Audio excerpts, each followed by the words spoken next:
সাভারের শেষ মুহূর্তে ঢাকা আরিচা মহাসড়কের যানবাহন চলাচল ও ঈদ মার্কেটগুলোর অবস্থা স্বাভাবিক রয়েছে। গাবতলী থেকে ছেড়ে আসা দূরপাল্লার পরিবহনগুলো মহাসড়কগুলোতে স্বাভাবিকভাবেই চলাচল করছে। সাভার থেকে মোহাম্মদ মইনুল ইসলামের পাঠানো প্রতিবেদনে থাকছে বিস্তারিত। এতে করে নারীর টানে ঈদ যাত্রায় মানুষগুলো তাদের গন্তব্যে পৌঁছাতে পারবে বলে ধারণা করা হচ্ছে এবং তাদের আত্মীয় স্বজন পরিবারের সাথে ঈদের আনন্দ ভাগাভাগি করবে বলে আশা করছে। তবে কিছু কিছু জায়গায় লোকাল লেনে বাস স্ট্যান্ডগুলোতে লোকাল বাসগুলো দীর্ঘ সময় যাত্রীর জন্য অপেক্ষমান থাকার কারণে যানজটের সৃষ্টি হতে দেখা যায়।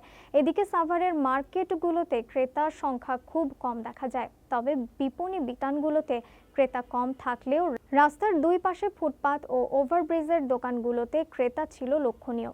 ঈদের শেষ মুহূর্তে বেচাকেনাতে তারা খুশি এবং কিছু আইটেমের বিপণী বিতানের বিক্রেতারা অলস সময় পার করছেন।